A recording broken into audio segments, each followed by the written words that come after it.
Thank you everyone for joining us today. We are thrilled to be hosting Chengwei Liu, who's the Associate Professor at ESMT Berlin. He will be giving us a 25-minute seminar, and Henrich Greve, we're so grateful he's here despite the time difference in Singapore.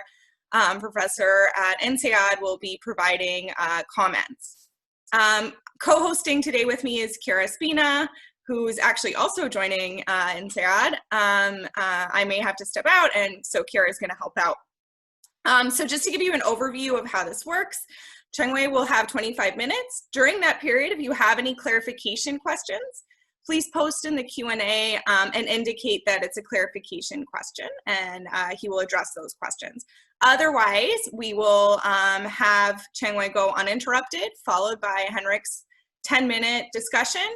And then we'll open the floor to questions. And please enter your questions in the Q&A throughout the talk and following the talk. And Kira and I will ask you to unmute yourselves in order to ask the questions in more detail. And I think that's all. I will hand it over to Chengwei. Thank you. Thanks, everyone. Thanks, Liz and the Division of Entrepreneurship and Strategy for organizing this. And of course, thanks, Henry, for being the discussant despite the time zone. And thank everyone for joining. So it's a great pleasure to share with you my research, joint work with Jerker Denrell at Warwick about what can we learn from exceptional successes. And this is empirical work.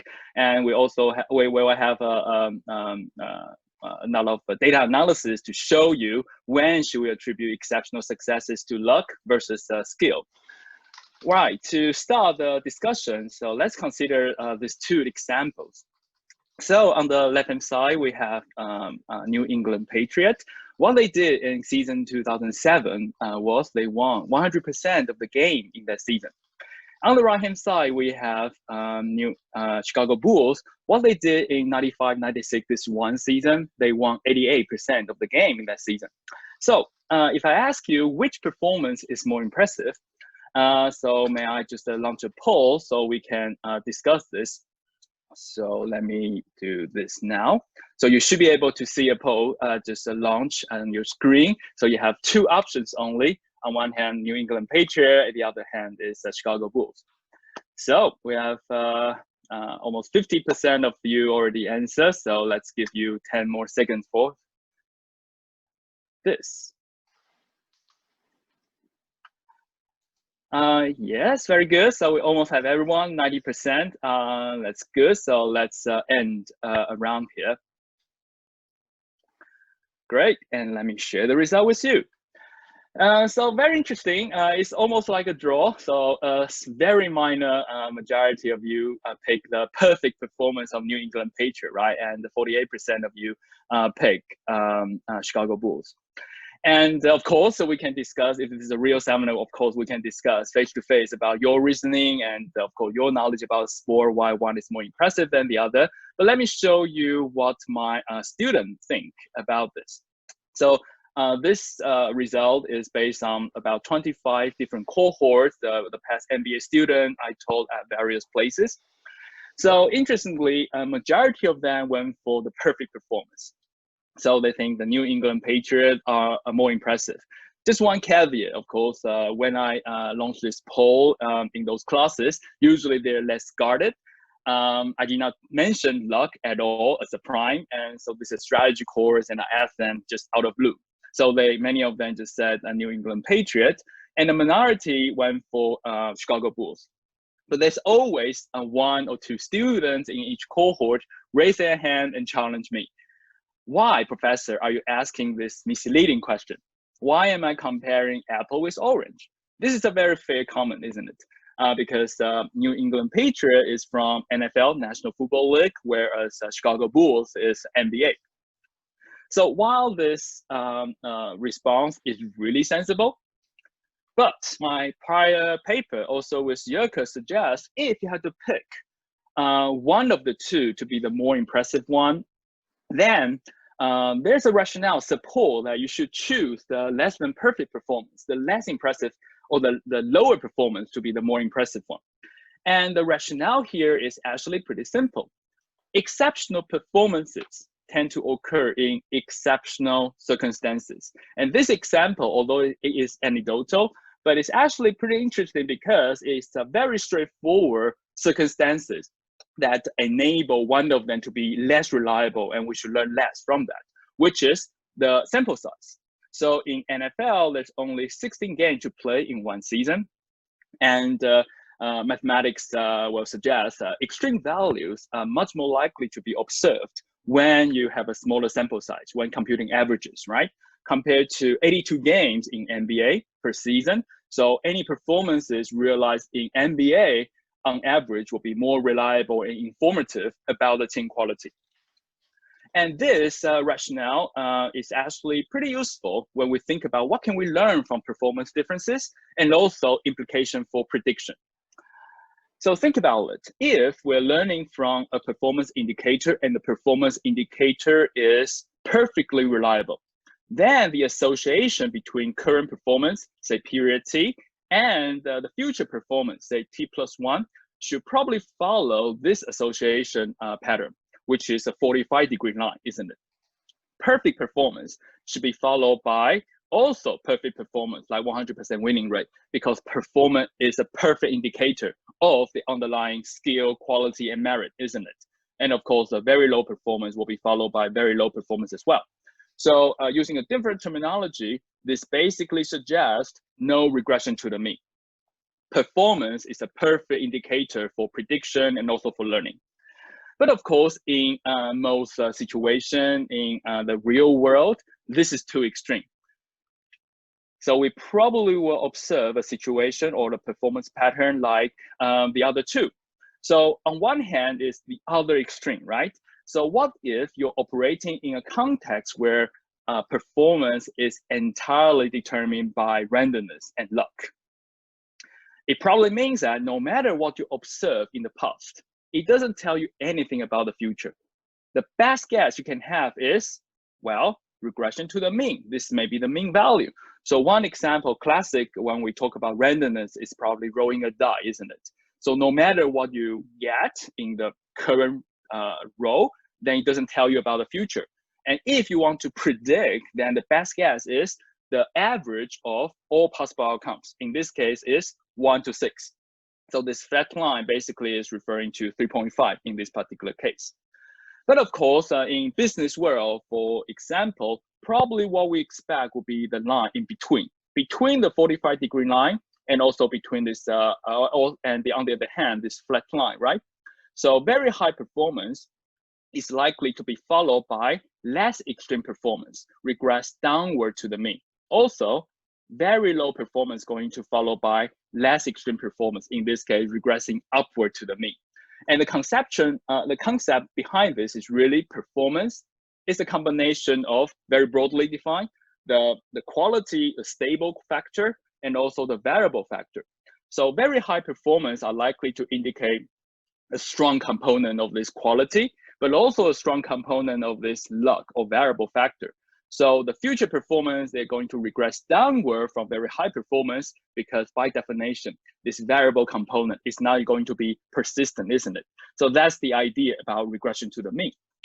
And our previous paper just take one step further from this classic idea about regression to the mean, in the sense that we demonstrate this regression effect may vary across different performance ranges, and particularly strong for the outliers, the very high and the very low performances. So in this particular case, both performances regress downward to the mean in their next season, but the less reliable one regress much more to the mean, to such extent you can observe this performance non-monotonicity or rank reversal, in the sense that the best is no longer the best in the future. Or in the paper, we call it a less is more effect. And this is really can connect to this idea about regression to the mean, and the most extreme, they tend to entail this disproportionately strong regression to the mean effect. And so this paper, the purpose is really to empirically test this idea, whether this regression to the mean effect can generate this performance non-monotonicity. And our previous paper, including the PNS one and also the strategy science one and the recent forthcoming org science one, basically demonstrate the formal condition. The formal condition is pretty straightforward. If we consider performance is a combination of the skill and luck factor, just simply this two factor consistent with many like principal agent framework, then you get performance non-monotonicity whenever the skill factor, in this case, the solid line, is less fatal than the dashed line, the luck factor. Then you realize when you observe very high performance, like above 3, for example, which is the limit of normal distribution, which is this solid line represent, isn't it? Then higher performance is decreasing likely to come from the skill term, but come from the luck term. And that's why this performance non-monotonicity happen and on both ends.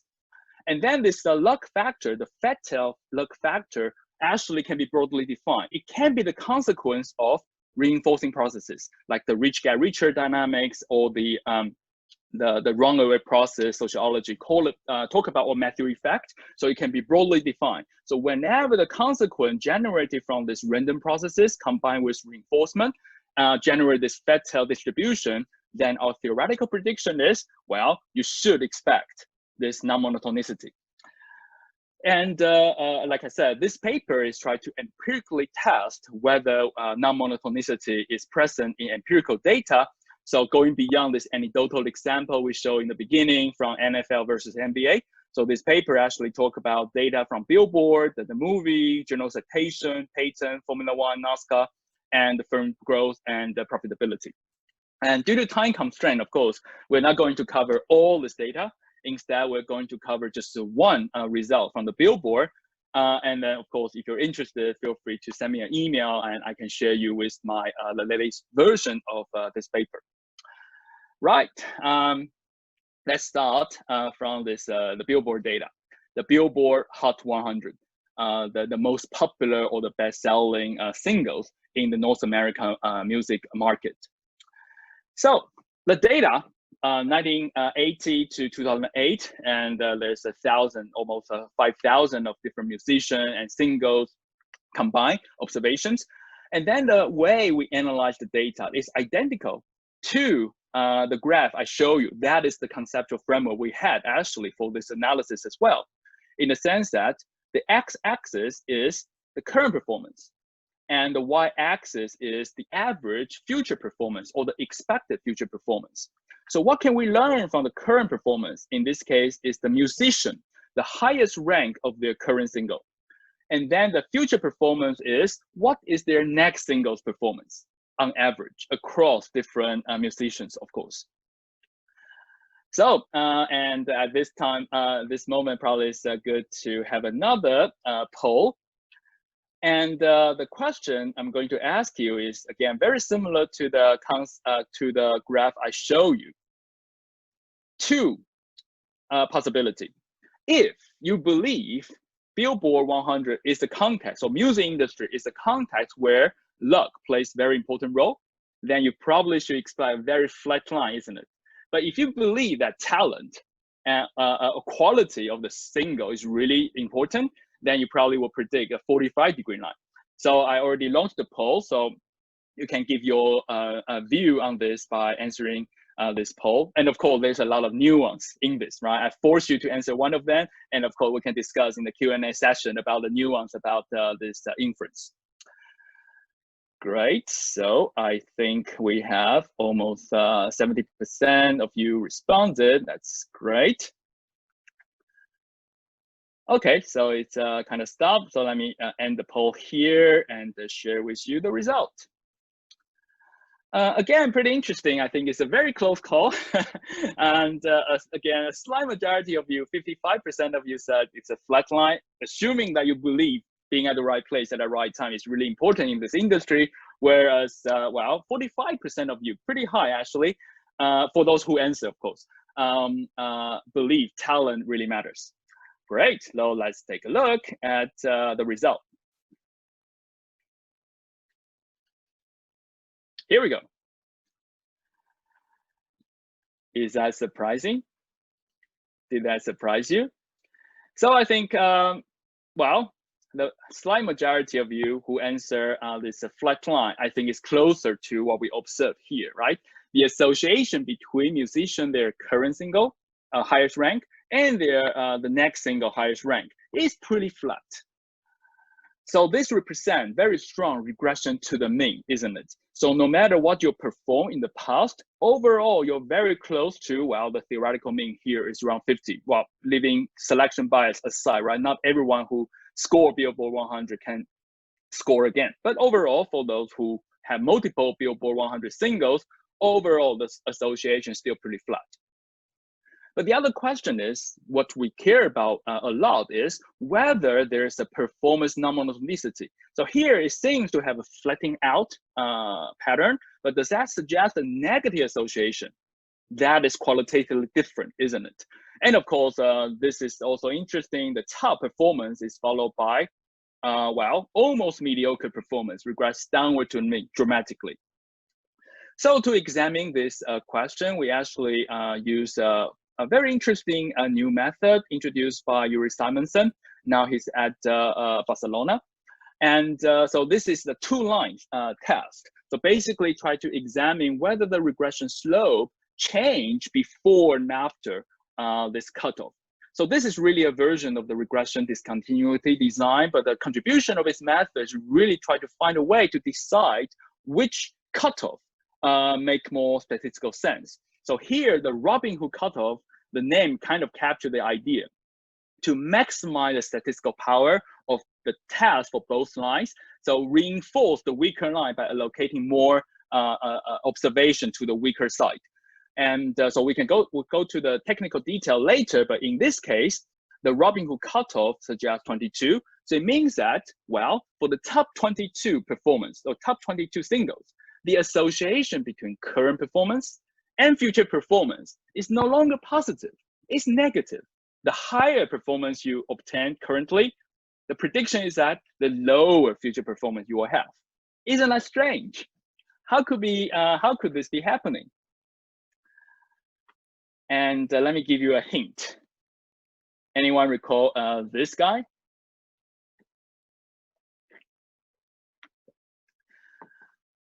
So I guess many of you probably recognize immediately, right? So this is the Korean musician Psy, and he had a Billboard top 1 single, Gangnam Style. Then the question is, how did he make it? How can he kind of come up from nowhere and got this Billboard top 1 single? And marketing researcher probably call it, well, they enjoy this runaway process, a word of mouth effect, right? Everyone suddenly kind of talk about it, download it, and boil it online. And that is essential for achieving this exceptional performance or success. But the crucial question for us to examine now is, to what extent should we attribute this exceptional success to, well, Psy, his talent, the music quality, or the record label, their promotion? And to what extent we should attribute to just random component being at the right place at the right time, also combined with this reinforcing processes, right? And of course, talking about or measuring the intrinsic quality of this musician is really, really challenging. But this framework, utilizing regression to the mean, tells us something about it, because this suggests that this top performances, top 22, is not going to be persistent. It regressed so much downward to the mean, to such extent the association becomes negative. So this suggests the danger zone in this context, isn't it? So the impact of luck is the greatest for the top 22 in this context. And we can analyze the data in a different way. So we talk about the union analysis for the musician, but now we can think about what happened to the record label, the firm, what strategy is concerned with, right? Remember, this record label, they are the firms, they have resources, they can plan and they can promote, they can buy the airtime. So let me have the final poll of the day. So the question again is the same. Well, what the association look like in your view? Again, if you believe in this context, record label, their promotion strategy is really important, then the association between their current single and the next single should be very close to the 45-degree line, isn't it? But of course, if it's again being in the right place at the right time, luck of the draw, very close to the flat line. So let's take a look.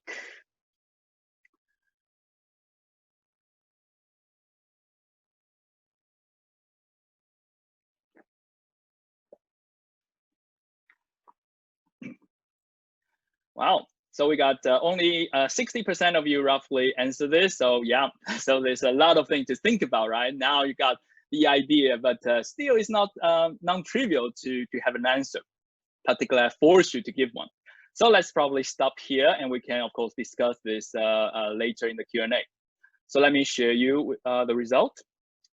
So very interesting. Again, a slight majority believe luck really dominates. I mean, 53% of you pick a flat line, and the minority of you, well, 47 of you pick 45-degree line. So let's take a look at the result.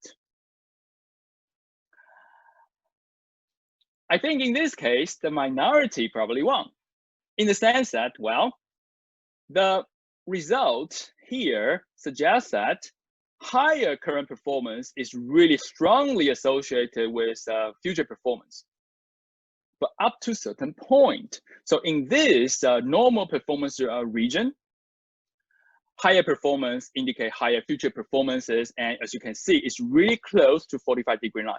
Still flatter than a 45-degree line, meaning regression to the mean is still present, but pretty close, particularly comparing to the musician level, isn't it? However, we see a much stronger performance non-monotonicity here. So the implication is pretty straightforward now. Here, for the record label, for normal performance, strategy works and resources matter. But for the top of the top, it doesn't really matter at all. So if you observe a record label, they have one of their musicians have a top single, you should not be very impressed. This result suggests that it's much more likely there's a very strong random component beyond their foresight and beyond their control, and they cannot replicate that easily. And that is the danger zone for the record label in this analysis. So just a quick summary of what we can learn from the Billboard data. So first of all, is probably the impact of luck can be quantified if we incorporate this idea about regression to the mean.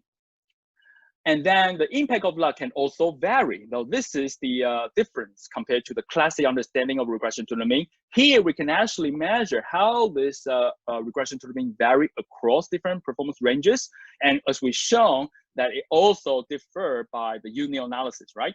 The musician and record label, they can have very different pattern. So overall flatter here, but very steep here, but here the non-monotonicity degree is also different.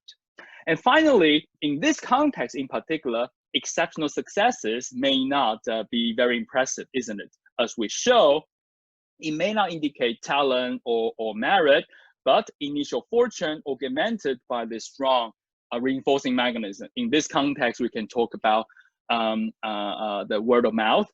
In the citation data, we haven't had time to show today. We can talk about the Matthew effect and so on and so forth. Great, so let me kind of wrap up this presentation to justify why thinking about non-monotonicity is really important. And I would like to argue that the presence of non-monotonicity matters because it complicates not just rational theories, how contract and incentive are optimized, but also behavioral theory. What can we learn from performance differences, for example, but also present a strategic opportunity. I'll show you in a second. So if we think about rational theory, monotonicity assumptions really matter for contract theory and incentives.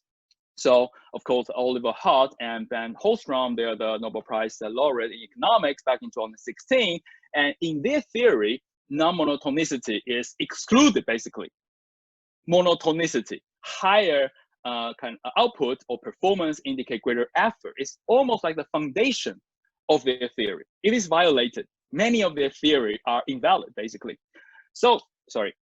So in his Nobel lecture, actually Holstrom tried to defend why he made this assumption by brushing off non-monotonicity. On one hand, he said, well, if we consider the frequently considered distribution, like normal distribution, well, actually non-monotonicity will not happen. He's right. But of course, we have many other distributions, as we've shown in other paper, like strategy science paper. Even t-distribution can violate this monotone likelihood ratio property. So this, I don't think this holds. And on the other hand, he say this is empirically implausible. Well, we just show one of the data. Actually, it can happen in reality, isn't it? And the incentive need to be modified given the presence in the data. But also he said, well, if agent can destroy output, then basically non-decreasing incentive overall can still work. But we have seen in the Billboard data, this top performance also involve a lot of random component. This runaway process and so on and so forth is likely beyond the control of the agent. So in that case, they cannot easily destroy or burn the output. So of course, you need to modify the incentive scheme, otherwise it can lead to misleading and misguided outcome. So this is just to repeat what I just said. So our distribution of all the data we analyze is all very skewed. And that is almost like necessary for non-monotonicity to happen. And definitely what they assume in the model, the normal distribution and so on and so forth, do not hold for this data. So this is potentially very important. And then let's consider the implication of non-monotonicity for behavior theories, like performance attribution and also learning from performance feedback.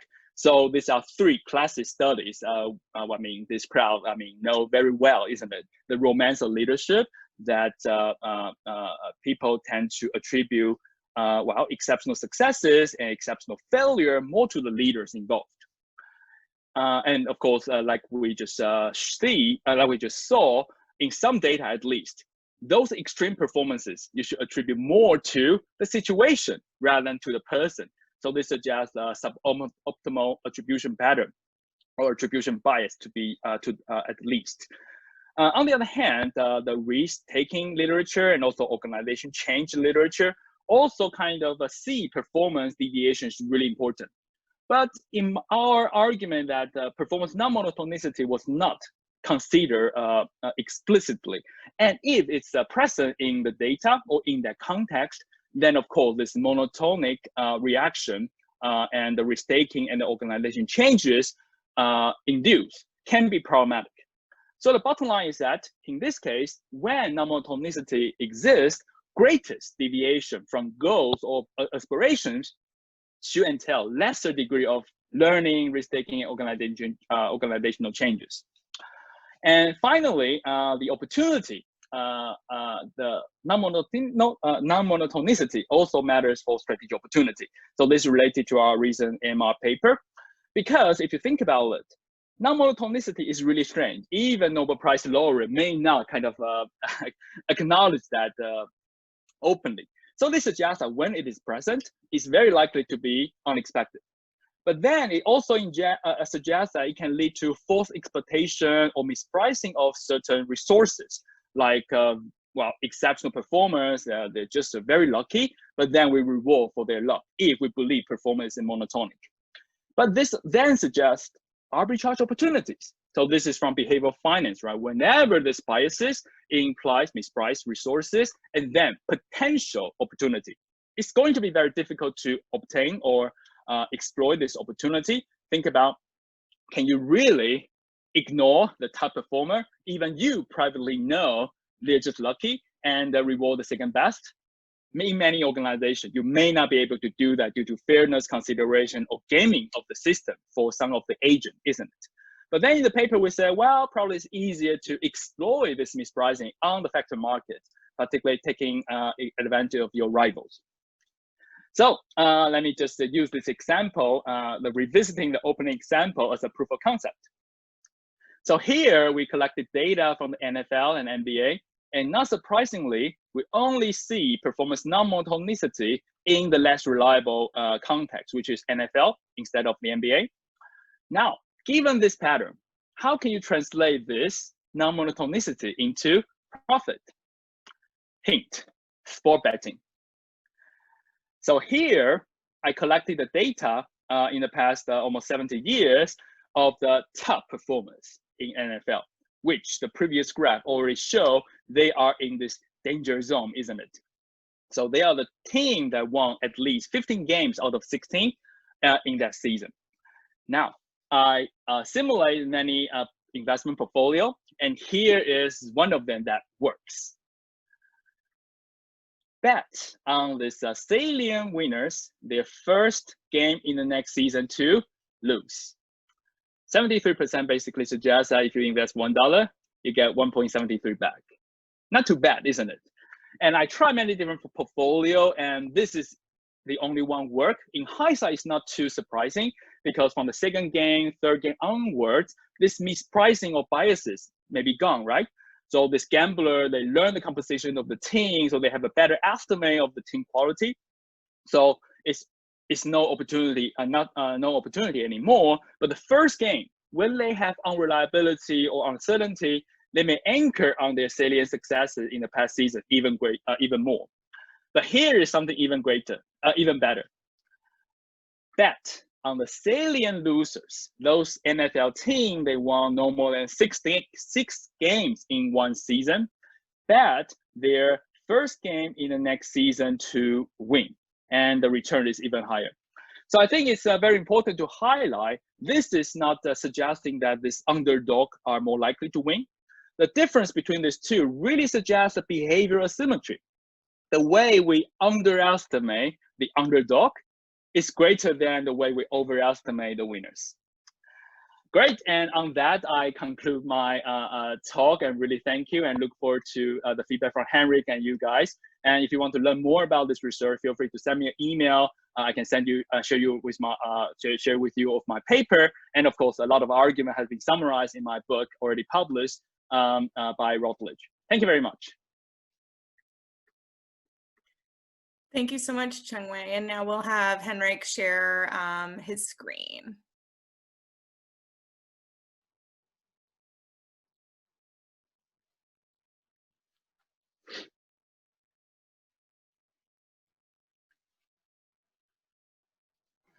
All right, I'm unmuted and shared. So I'm going to talk about, important things like theory, empirics, and the greater meaning of it all.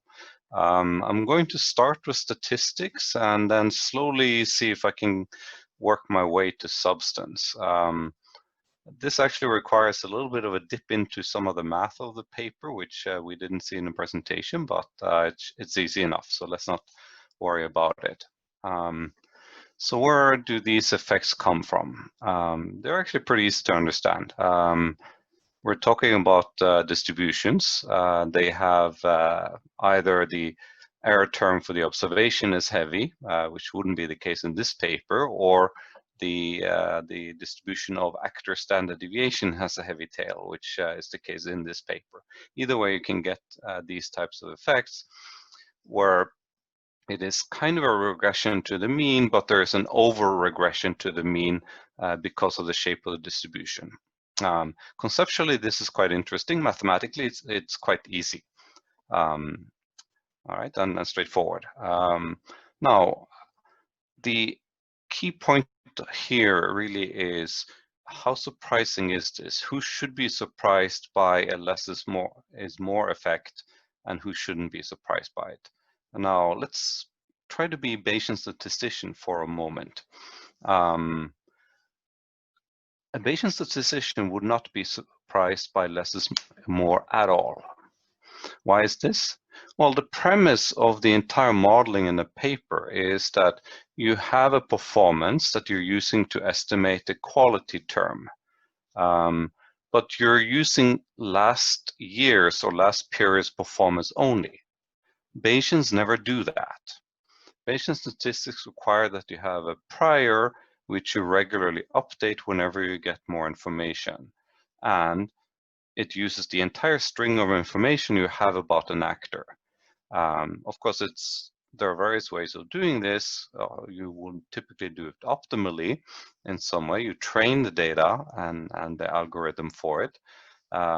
I am reasonably confident, however, that it is impossible to be surprised by a less is more effect if you're a Bayesian statistician. It simply cannot happen.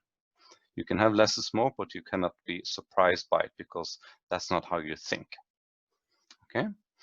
Now, this, of course, is something that the frequentist statisticians would say, now you're being deeply unfair, because we can actually do better also.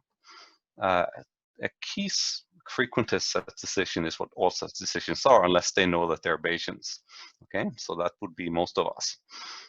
The whole point of frequentist statistics is that you use all available information, which also means you look further back than the last period. In fact, econometrics A large portion of it is devoted to different ways of looking backwards, going beyond the last period and using all the information you have so that you can get a more reliable estimate of what the quality of a certain actor is. Again, it would be surprising if you got less is more effects that came as a complete surprise to the actor who is a frequent statistician. Okay, so these two brands of statisticians, and there are only two brands, would be unsurprised by what we're seeing here. So who then would be surprised? Well, we're management scholars. So how about practitioners? In fact, any practitioner who bases estimates of quality on last year's performance will be fooled and will be subject to the higher is better heuristic whenever they estimate next year's performance based on last year's performance, because they can easily miss the quality. So the higher is better heuristic is mistaken. This has to be dealt with if there indeed is such a heuristic out there. But is there? Well, let's think about that just for a moment, because there really are a couple of different types of existence proofs you can present in a paper like this.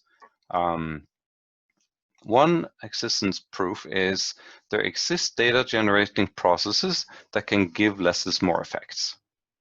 All right, and here I believe there were 8 different tests done, and 3 of them showed less is more effects.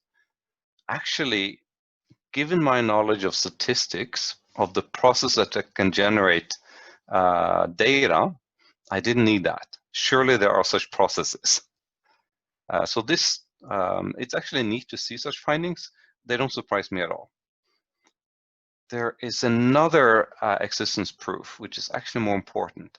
There exist decision makers who rely only on a single period performance to estimate quality, so that they're vulnerable to the higher is better heuristic. That is a very interesting existence proof. I actually need it. You might have such as decision makers in the world. I mean, I always find the human mind to be mysterious in many ways, but I think it's far from obvious that they even exist. You will certainly not find them among the analysts who examine firms and give estimates of firm performance. They understand. They can still be fooled. I have studied them. They can be fooled, but by and large, they understand things pretty well. So I think what we really need in order to make the less is more effect important substantively is that we should look for human Dories. You know Dory, right? The fish who had memory loss and could only act on the information that was right in front of Dory. This is really what this is a model about. This is how Dory acts. Okay. Do they exist? We should perhaps look for them, because the extent to which they can be found will make this much more important. Now, I'm not so sure that they are around or that they're frequent, but still the findings are interesting. First of all, just let's praise the methods. There's much beauty there. It's a fun methodological piece. I would characterize the findings as showing something like a geography of where in the world you can find fat tails, which is a somewhat statistical way of expressing things, but nevertheless, it shows for a number of different processes. Some of them generate less is more, others don't. You see in small print my summary of the findings, which may be inaccurate because I did it pretty quickly. All right, but anyway, I can be corrected later by Chengwei. And I was curious about what the geography looked like. Now, first of all, I should point out that I actually disagree a fair amount with the findings for the firms in general. I don't think we learned much about firms by this analysis. First of all, ROA didn't have less is more. And I would be very surprised if it did, because firms do earnings management. And the whole point of earnings management is to smooth. All right, it cannot be unless the firms are very much bound by their accountants. The other variable was growth, but growth is a funny variable because it's sometimes a decision and sometimes a performance outcome. It's a fairly dirty variable, actually. So let's not worry too much about firms. Interesting findings on products and individual worker outcomes. You saw the billboard findings. They were actually the best ones. Whenever there's extreme uncertainty around audience tastes, which is true for music, then you get the less is more finding. In some of the other analysis, in fact, car racing, F1 and NASCAR, you could get an indication that high skill of individuals or good routines and resources, they suppress the less is more effect. And that's kind of interesting. So we actually learned some useful things about how organizations work by looking at this paper. I think that's probably the most interesting part, and the part that should be much more visible in the paper. But then again, I think too statistically. To me, the premise of the estimation that lies behind the less is more effect simply doesn't work. My primary way of looking at data like that would be Bayesian, and that's a different world. But even if I become frequent test, it still is a different world. It's just not how I would do it. Still very interesting findings.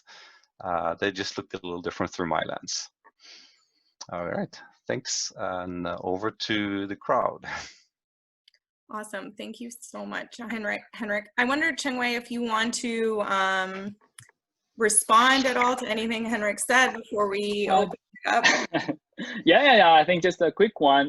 Well, I basically agree everything Henrich just said. I think the way you interpret our result and the framing, I think it's really valuable because we're in the process of rewriting the paper, and we definitely need to make some of the observations you just make more salient. And we definitely agree that this result should not surprise, researcher like us or these audiences, right?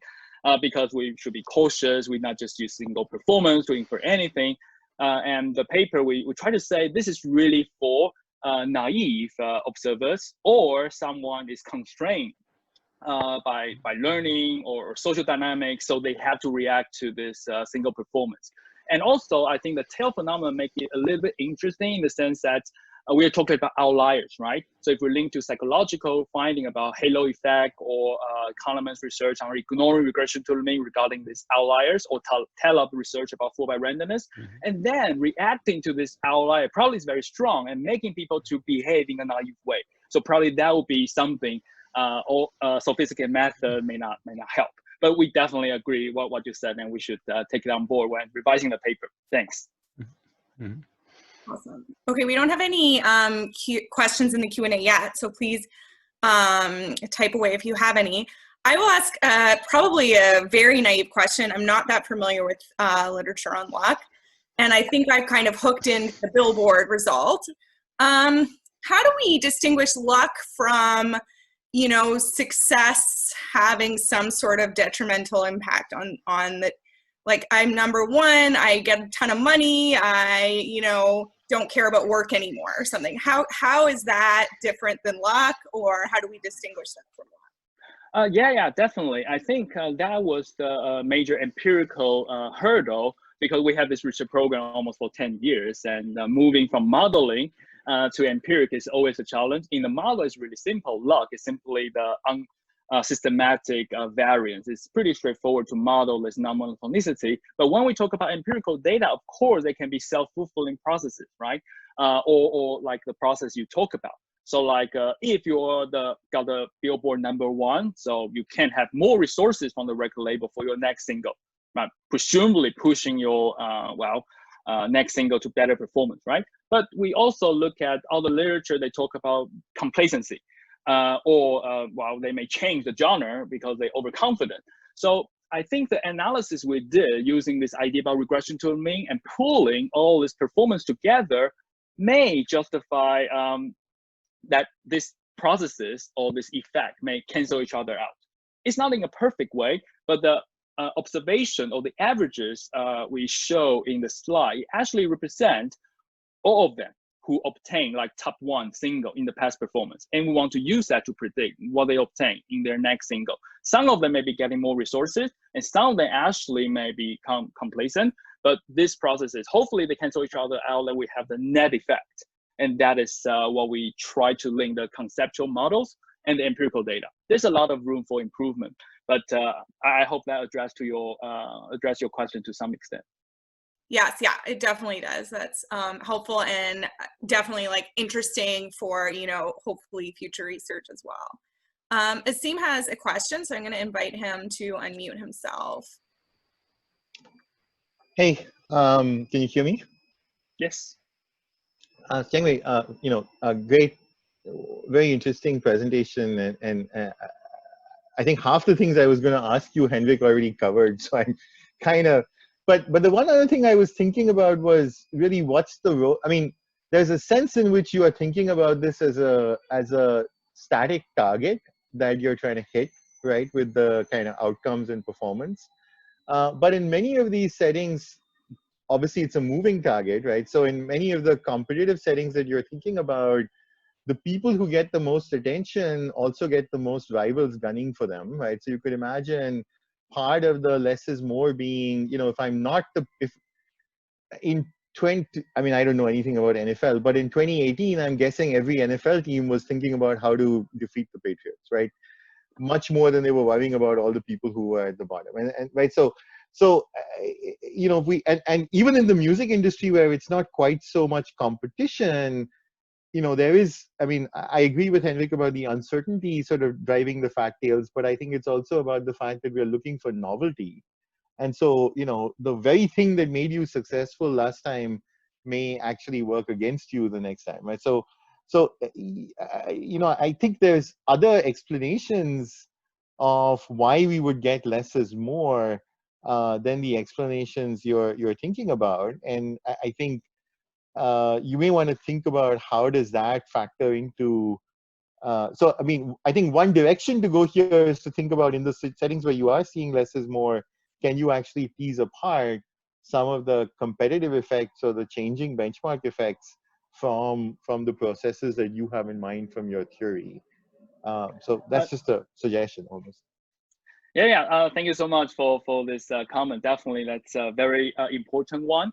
And we did not address that in this paper, but there's a parallel actually in the literature about the hot hand effect in MBA, right? So if you have the hot hand perceived by your rival, actually they kind of try to defend or kind of focus on this hot hand player even more. And whether the hot hand effect actually exists, there's a lot of recent research. Some say yes, some say no, depending on the technique, but really kind of driven by your comment, right? So whether this high performance will attract this competing mechanism. Sometimes they get more resources, but sometimes they attract more competition. I think the hot hand effect, that literature actually parallel what your question here.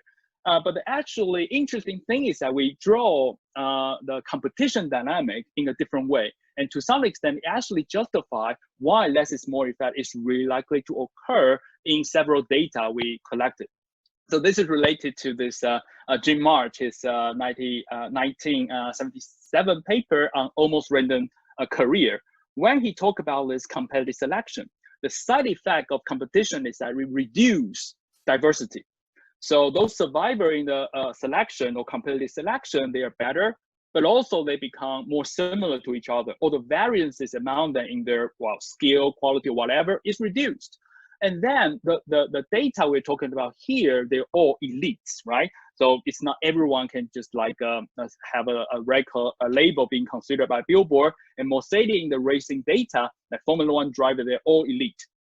But whenever you think about this compressed skill or compressed quality among the agent or among the persons, that means that if we observe very skewed performance distribution, it makes sense to attribute that not to the skill differences, right? Because they're all very similar, but attribute that to being at the right place at the right time, the luck or the circumstances factor. So that's how we consider, well, competitive dynamics actually reinforce our formal assumption of the less is more effect even more, because the former condition is that the skill distribution or the quality distribution is more compressed than the luck distribution or the performance distribution.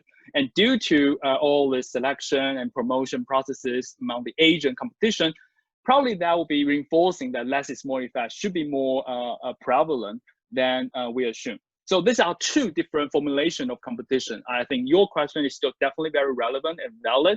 I think we use competition in a slightly different way to justify why our model prediction may make sense in empirical context. Great, thank you so much for the question and the answer. Chiara also has a question for you, so she's going to unmute herself. I really appreciate, Chengwei, how you use data from so many different settings, and due to time constraints, we couldn't see much about the results in the other settings, and Henrich just gave a summary, but I'm wondering if you could tell us more about what you find in the other settings and how they relate to what you presented today for the music industry. Yeah, thanks a lot for this opportunity. Yeah, and I forgot to respond to Henry. I think Henry, you have an excellent summary about what we found. I think one difference compared to the, well, symmetrical less is more effect I show you is, on one hand, we already saw Billboard is really highlighting this the impact of good luck, isn't it? So sometimes this exceptional good luck can generate this less is more effect only on the exceptional success side. And the auto racing data actually is the opposite. It highlights the role of bad luck. So related to the argument I just mentioned, all these drivers are elite drivers. They're all very good. And the differences among them is not that great.